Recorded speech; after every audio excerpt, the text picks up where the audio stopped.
December 6 மகாத்மாவை சுட்டு வீழ்த்தி மதக்கலவரத்தை தூண்டிய கரங்கள் வழிபாட்டு தலம் ஒன்றை இடிபாட்டு தலமாக்கி அட்சரேகையும் தீர்க்கரேகையும் ஓடும் இந்திய பூமியில் அச்சரேகையை பதிய வைத்த ஒரு கருப்பு நாள்.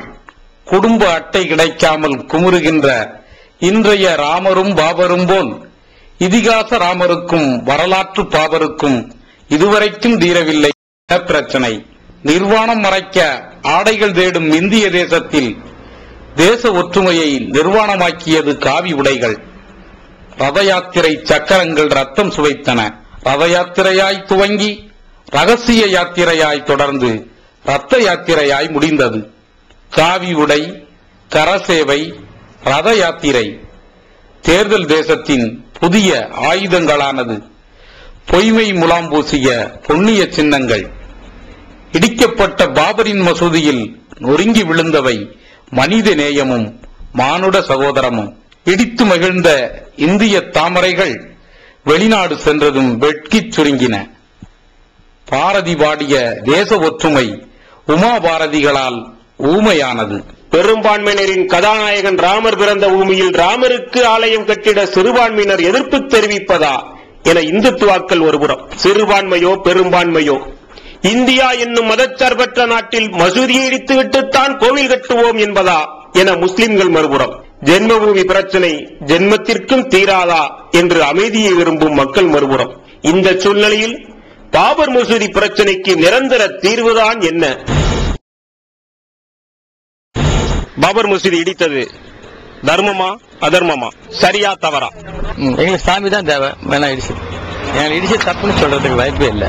பாபர் மசூதி இடித்தது ஒற்றுமையை சீர்குலைக்கக்கூடிய ஒரு நிகழ்ச்சி. மத ஒற்றுமை, தேசத்தினுடைய ஒற்றுமை, இதுதான் முக்கியம். இது மாபெரும் தவறு. தவறு மசூதி இடிச்சது தவறு, உண்மையான தவறு தான் சாமி. பாபர் மசூதி இடிச்சது தப்பான காரியங்கள். தவறு சாமி, அது இடிச்சது தவறு தான் சாமி. இடிச்சது தவறு தான் சாமி. மசூதி இடிச்சது தவறு. இடிச்சது தவறு தான். இடிச்சது ரொம்ப தவறு. அதை இடிக்கிறது மாபெரும் தவறு. பாபர் மசூதி இடித்தது மாபெரும் தவறு. இதனால இந்தியாவுடைய மத கொள்கைக்கும் இந்தியாவின் ஒற்றுமைக்கு சீர்குலைய ஒரு எடுத்துக்காட்டா போச்சு. பாபர் மசூதி இடித்தது தவறு தான் சார். சுவாமியை சரணமையப்பா. பாபர் மசூதி இடிக்கப்பட்டது வருந்தத்தக்க ஒன்றுதான். மசூதியை இடித்துத்தான் ஒரு கோயில் கட்டணுங்கிற அவசியம் இல்லை. மனித நேயத்தை வளர்க்கக்கூடியதான் மதங்கள். அதனால பாபர் மசூதி இடிக்கப்பட்டது என்பது ஒரு மிகப்பெரிய வருந்தத்தக்கது. பாபர் மசூதி இடிப்பு என்பது சமுதாயத்தின் நலனை வளர்ப்பதற்கு பதிலாக சமுதாயத்தில் ஒரு மாறுதலான சூழ்நிலையை உருவாக்குவதற்கு அது ஏதுவாக அமைந்துவிட்டது. வழக்காடு மன்றத்தில் பதிவு செய்யப்பட்ட நிலையில் உள்ள ஒரு விஷயத்தில் வழக்காடு மன்ற தீர்ப்பு வருவரை பொதுமக்கள் அமைதியாகவும் பண்புடனும் நடந்து கொண்டிருந்தால் பல மோசமான விளைவுகளை தவிர்த்திருக்கலாம் என்பது வள்ளல் பெருமானுடைய அடி நின்று சொல்லக்கூடிய ஒரு கருத்தாகும். அயோத்தியில நடந்த பிரச்சனை அன்னைக்குள்ள சூழ்நிலைக்கு அப்படி நடந்துருச்சு. ஆனாலும் இப்போ உள்ள சூழ்நிலைக்கு எங்களோட கருத்து எங்க பிஜேபி கருத்தோட கோயில் கட்டி ஆகணும். அயோத்தியில் ராமர் பிறந்ததுனால கண்டிப்பா கோயில் கட்டி ஆகணும். எங்களோட கட்சியோட தீர்ப்பும் என்னோட தீர்ப்பும். பாபர் மசூதி பிரச்சனை மிகப்பெரிய சர்ச்சையை உருவாக்கி கொண்டிருக்கிறது. ஒரு தலைப்பினர் பாபர் மசூதை இடிக்கச் சொல்வதும், ஒரு தலைப்பினர் பாபர் மசூதை கட்டச் சொல்வதும், இது எங்களை பொறுத்தவரை, பொதுமக்களை பொறுத்தவரை ஒரு மசீதை இடிப்பதும் ஒரு கோயிலை இடிக்கச் சொல்வதும் இது மிகப்பெரிய குற்றம். ஐயா கடையநல்லூர் வழியில் ஐயா வழியின் சார்பிலும் கண்டிக்கின்றோம்.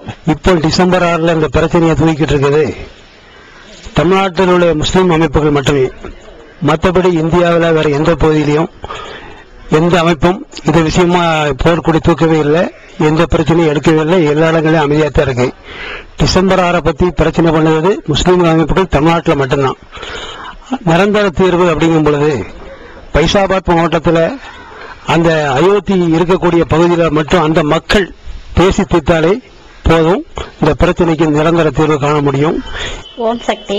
தேவாலயங்கள் எல்லாமே இறைவனுடைய இருப்பிடமாக நாம வழிபட்டுக்கிட்டு இருக்கோம். எல்லா இடத்துலயும் இறைவன் ஒரேறார் என்ற ஒரு நோக்கத்தோட நாம ஒரே தாய் ஒரே குலம், நாம் எல்லோரும் ஓர் தாய் வயிற்று மக்கள் என்ற நினைப்புல நாம வாழணும்.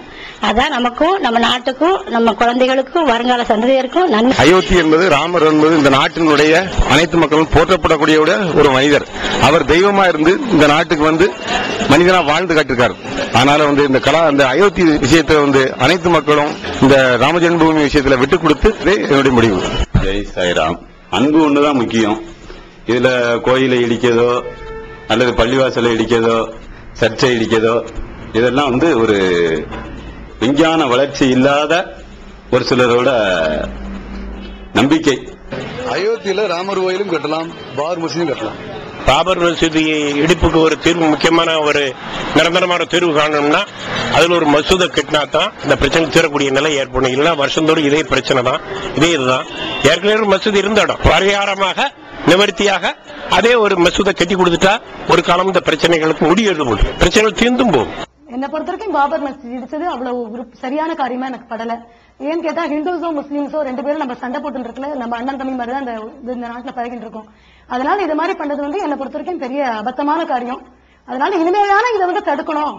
அதுக்கு பக்கத்திலேயே ஒரு இடத்துல ராமர் கோயிலை கட்டி ரெண்டு பேரும் ஒத்துமையா இருக்கணும்ங்கறது என்னுடைய தாழ்மையான கருத்து. பாபர் மசூதி ஆக்சுவலா ஹிந்துக்கள் எடுத்திருப்ப கருத்து எனக்கு இல்ல. ஏன்னா தீவிரவாதிகளால் செய்யப்பட்டிருக்கலாம் தான் எனக்கு படுறது. இந்துக்கள் முஸ்லிம்களோட இணைந்திருக்கிறது என்றில்ல. பல ஆங்கிலேயருக்கு முன்பே இந்துக்களும் முஸ்லிம்களும் ஒத்துமையாக தான் இருந்திருக்காங்க. இன்னும் கேட்க போனாக்க இந்துக்கள் பல பேர் முஸ்லிம் அரசர்களிடையே ரொம்ப பணியாற்றி இருக்காங்க. அதனால அக்பர் போன்றவர்களும் இந்துக்கள் நிறைய பேர் இருந்திருக்காங்க. அதனால பாபர் மசூதி இடிக்கப்பட்டது சரியாங்கிறது இடிக்கப்பட்டது தவறானதுதான்.